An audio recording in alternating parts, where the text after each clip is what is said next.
ಹಾಗೆಲ್ಲರಿಗೂ ನಮಸ್ಕಾರ. So Bigg boss ಕಡೆಯಿಂದ big update ಬರ್ತಾ ಇದೆ. ಅದೇನು ಅಂತಂದ್ರೆ ಬಿಗ್ ಬಾಸ್ ಅಗ್ನಿ ಪರೀಕ್ಷೆ. ಎಸ್, ಹೌದು, ನೀವೆಲ್ಲರೂ ಯಾರ್ಯಾರು ಇದಕ್ಕೆ ಫಾರ್ಮ್ನ ಫಿಲ್ ಮಾಡಿದಿರಿ. ಸೊ ನಿಮಗೆಲ್ಲ ಮೇ ಬಿ ಮೇಲ್ ಬಂದಿರುತ್ತೆ ಅನ್ಕೊಂತೀನಿ. ಸೊ ಯಾರ್ಯಾರಿಗೆ ಮೇಲ್ ಬಂದಿದೆ ನಿಮಗೆ ಇವಾಗ ಒಂದು ಅವಕಾಶ ಬಿಗ್ ಬಾಸ್ ಅಗ್ನಿ ಪರೀಕ್ಷೆನಲ್ಲಿ ಭಾಗವಹಿಸಲಿಕ್ಕೆ.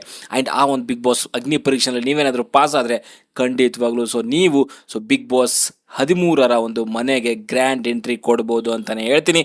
ಬಟ್ ಗೊತ್ತಿಲ್ಲ ಎಷ್ಟು ಜನ ಕಾಮನರ್ಸ್ಗಳಿಗೆ ಸೊ ಬಿಗ್ ಬಾಸ್ ಅಗ್ನಿ ಪರೀಕ್ಷೆನಲ್ಲಿ ಅವಕಾಶ ಸಿಗುತ್ತೆ ಅಂತ. ಬಿಕಾಸ್ ಮೋಸ್ಟ್ ಆಫ್ ದಿ ಒಂದು ಈ ಸೋಷಿಯಲ್ ಮೀಡಿಯಾ ಇನ್ಫ್ಲೂಯೆನ್ಸರ್ಗಳೇ ತುಂಬಿರ್ತಾರೆ ಅಂತ ಒಂದು ಸುದ್ದಿ ಅಂತೂ ಖಂಡಿತವಾಗ್ಲೂ ಇದ್ದೇ ಇದೆ. ಬಟ್ ಇವತ್ತು ಕಲರ್ಸ್ ಕನ್ನಡ ಕಡೆಯಿಂದ ಒಂದು ಪ್ರೋಮೋನ ಅನೌನ್ಸ್ ಮಾಡಿದ್ದಾರೆ ಆ್ಯಂಡ್ ಡೇಟು ಕೂಡ ಅನೌನ್ಸ್ ಮಾಡಿದ್ದಾರೆ. ಅದು ಬಿಗ್ ಬಾಸ್ ಅಗ್ನಿ ಪರೀಕ್ಷೆ. ಬಿಗ್ ಬಾಸ್ 13ಗೆ ಇದು ಒಂದು ರೀತಿಯಲ್ಲಿ ಮೊದಲ ಹೆಜ್ಜೆ ಅಂತಲೇ ಹೇಳ್ಬೋದು. ಕಾಮನ್ ಪೀಪಲ್ಗೆ ಮೊದಲ ಹೆಜ್ಜೆನೂ ಕೂಡ ಹೌದು, ಜೊತೆಗೆ ಸೊ ಕೊನೆ ಹೆಜ್ಜೆ ಕೂಡ ಹೌದು. ಯಾಕಂದರೆ ಇಲ್ಲಿಂದ ಡೈರೆಕ್ಟಾಗಿ ಸೊ ಬಿಗ್ ಬಾಸ್ ಮನೆಗೆ ಅವರು ಹೋಗುವಂಥದ್ದು. ಇನ್ ಕೇಸ್ ಈ ಒಂದು ಬಿಗ್ ಬಾಸ್ ಅಗ್ನಿ ಪರೀಕ್ಷೆಯಲ್ಲಿ ಅವರೇನಾದರೂ ಪಾಸ್ ಆದರೆ. ಆ್ಯಂಡ್ ಬಿಗ್ ಬಾಸ್ ಅಗ್ನಿ ಪರೀಕ್ಷೆ ಶುರು ಆಗ್ತಿರೋವಂಥದ್ದು, ಶೂಟಿಂಗ್ ಆಲ್ರೆಡಿ ಸ್ಟಾರ್ಟ್ ಆಗಿದೆ. ಸೊ ಅದಕ್ಕೆ ಹೋಸ್ಟ್ ಮಾಡ್ತಿರೋವಂಥದ್ದು ನಿರಂಜನ್ ದೇಶಪಾಂಡೆ ಅವರು. ಆ್ಯಂಡ್ ಜಡ್ಜ್ ಆಗಿ ಕಾಣಿಸ್ಕೊತಿರೋವಂಥದ್ದು ವಿನಯ್ ಆ್ಯಂಡ್ ಸಂಗೀತ ಇರ್ತಾರೆ ಅಂತ ಹೇಳ್ತಾರೆ. ಬಟ್ ಗಿಲ್ಲಿ ಜೊತೆಗೆ ಶ್ರುತಿ ಅವರು ಕೂಡ ಇರ್ತಾರೆ. 4 ಜನ ಜಡ್ಜಸ್ ಅಂತ ಹೇಳ್ತಿದ್ದಾರೆ.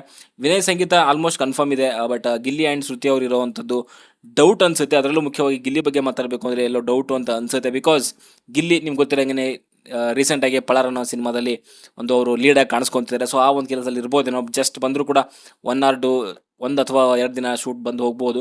But Vinay and Sangeetha main judges ಆಗಿ ಕಾಣಿಸ್ಕೊತಿದ್ದಾರೆ ಅಂತ ಅಪ್ಡೇಟ್ ಇರುವಂಥದ್ದು. ಓಕೆ, ಆ್ಯಂಡ್ ಗೊತ್ತಿದೆ ನಿಮ್ಗೆ ಆಲ್ರೆಡಿ ಪ್ರೊಸೆಸ್ ಯಾವ ರೀತಿಯಲ್ಲಿ ಎಲ್ಲ ಸ್ಟಾರ್ಟ್ ಆಗಿದೆ ಅಂತ. ಸೊ ಅಲ್ಲಿ ನೀವು ಫಾರ್ಮ್ ಫಿಲ್ ಮಾಡಿದ್ದೀರಾ, ಅಲ್ಲಿಂದ ಅಗ್ನಿ ಪರೀಕ್ಷೆ ಇದಕ್ಕೆ ಕರ್ಕೊಂಡು ಹೋಗ್ತಾರೆ.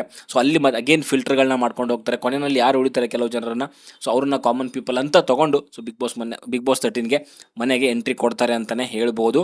ಆ್ಯಂಡ್ ನಾವು ಮೊದಲೇ ಹೇಳಿದಂಗೆ ಸೊ ಇಲ್ಲಿ ಕಾಮನ್ ಪೀಪಲ್ ಅಂದರೆ ರಿಯಲ್ ಕಾಮನ್ ಪೀಪಲ್ ತೊಗೊತಾರೆ, ಅಥವಾ ಸೋಷಿಯಲ್ ಮೀಡಿಯಾದಲ್ಲಿ ತನ್ನದೇ ಆದಂಥ ಒಂದು ಹೆಸರು ಮಾಡಿದಂಥ ಅವ್ರನ್ನ ಕಾಮನ್ ಪೀಪಲ್ ಆಗಿ ಅವ್ರನ್ನ ಒಳಗಡೆ ತೊಗೊತಾರ ಅನ್ನೋವಂಥದ್ದು ಕೂಡ ಪ್ರಶ್ನೆಯಾಗಿ ಉಳ್ಕೊಳ್ಳುತ್ತೆ ಅಂತಲೇ ಹೇಳ್ಬೋದು. ಸೊ ಮೊದಲು ಹೇಳ್ದಂಗೆ ಸೊ ಇದೊಂದು ರೀತಿಯಲ್ಲಿ ಇಂಟ್ರೆಸ್ಟಿಂಗ್ ಆಗಿದೆ. ಆ್ಯಂಡ್ ನಿಮಗೆ ಯಾವಾಗ ಸ್ಟಾರ್ಟ್ ಆಗುತ್ತೆ ಅಂತ ಹೇಳಿಲ್ಲ, ಕನ್ಫರ್ಮ್ ಆಗಿ ಅಫಿಷಿಯಲ್ ಆಗಿ ಅನೌನ್ಸ್ ಆಗಿರುವಂಥದ್ದು ಆಗಸ್ಟ್ 16ಕ್ಕೆ ಇದನ್ನು ಓಪನ್ ಮಾಡ್ತಾರೆ. ಆ್ಯಂಡ್ ಸೋಮವಾರದಿಂದ ಶುಕ್ರವಾರದವರೆಗೂ ಕೂಡ 9:30 ಅಂದರೆ ರಾತ್ರಿ 9ವರೆಗೂ ಕೂಡ ಟೆಲಿಕಾಸ್ಟ್ ಆಗುತ್ತೆ ಅಂತ ಹೇಳ್ತಿದ್ದಾರೆ. ಓನ್ಲಿ 1 ವೀಕ್ ಮಾಡ್ತಾರೆ ಅಥವಾ ಎಷ್ಟು ವಾರಗಳವರೆಗೂ ಕೂಡ ಇದನ್ನು ಕಂಟಿನ್ಯೂ ಮಾಡ್ತಾರೆ ಅಂತ ಗೊತ್ತಿಲ್ಲ. ಮೇ ಬಿ ಆಗಸ್ಟ್ 16 ಅಂದರೆ ನನ್ನ ಪ್ರಕಾರ ಒಂದು 2 ವೀಕ್ಸ್ ಮಾಡ್ಬೋದು ಅಂತ ಅನಿಸುತ್ತೆ. ಅದಾದಮೇಲೆ ಸೊ ಒಂದು ವಾರ ಆದಮೇಲೆ ಸೊ ಬಿಗ್ ಬಾಸ್ 13 ಅಂದರೆ ಸೆಪ್ಟೆಂಬರ್ 6ನೇ ತಾರೀಕು so Bigg Boss 13 grand opening ಇದೆ ಅಂತಲೇ ಹೇಳ್ತೀನಿ. ಆ್ಯಂಡ್ ತುಂಬ ಎಕ್ಸೈಟಿಂಗ್ ಆಗಿದೆ. ಸೊ ಯಾರ್ಯಾರು ಸೆಲೆಕ್ಟ್ ಆಗ್ತಾರೆ ಕಾಮನ್ ಪೀಪಲ್ಗಳಲ್ಲಿ ಅಂತ ನೋಡ್ಲಿಕ್ಕೆ ನಾನಂತೂ ಕಾತುರದಿಂದ ಕಾಯ್ತಾ ಇದ್ದೀನಿ. ನೋಡೋಣ ಎಷ್ಟು ಜನರನ್ನ ಕಾಮನ್ ಪೀಪಲ್ಗಳನ್ನ ತೊಗೊಂಬರ್ತಾರೆ. ಆ್ಯಂಡ್ ಸೊ 3-4 ಜನ ಮ್ಯಾಕ್ಸಿಮಮ್ ತೊಗೊಂಡು ಬರ್ಬೋದು ಅಂತ ಅನಿಸುತ್ತೆ. ಆ್ಯಂಡ್ ಕಾಮನ್ ಪೀಪಲಲ್ಲೂ ಕೂಡ ಸಾಮಾನ್ಯದವರೇನಿಲ್ಲ. ಸೊ ಒಳ್ಳೆ ರೀತಿಯಲ್ಲಿ ಎಂಟರ್ಟೈನ್ಮೆಂಟ್ ಕೊಡುವಂಥವ್ರು ಇದ್ದರೆ ಖಂಡಿತವಾಗ್ಲೂ ಅವ್ರನ್ನೂ ಕೂಡ ಜನ ಇಷ್ಟಪಡ್ತಾರೆ ಅಂತಲೇ ಹೇಳ್ತೀನಿ. ಓಕೆ, ಸೊ ನಿಮ್ಮ ಅನಿಸಿಕೆ ಅಭಿಪ್ರಾಯವನ್ನು ಈ ಒಂದು ಬಿಗ್ ಬಾಸ್ ಅಗ್ನಿ ಪರೀಕ್ಷೆನಲ್ಲಿ ಅಂತ ಕಮೆಂಟ್ ಬಾಕ್ಸಲ್ಲಿ ಕಮೆಂಟ್ ಮಾಡಿ. ಓಕೆ, ಸದ್ಯಕ್ಕೆ ಹೊಡೆದಲ್ಲಿ ಇಷ್ಟೇ. ಸೊ ಇದೇ ರೀತಿ ಅಪ್ಡೇಟ್ಗಳಿಗೆ ದಯವಿಟ್ಟು ಚಾನಲ್ ಸಬ್ಸ್ಕ್ರೈಬ್ ಮಾಡ್ಕೊಳ್ಳಿ ಅಂತ ಹೇಳ್ತೀನಿ. ಮುಂದಿನ ಹೊಡೆದಲ್ಲಿ ಸಿಗೋವರೆಗೂ ಟಾಟಾ, ಬಾಯ್ ಬಾಯ್.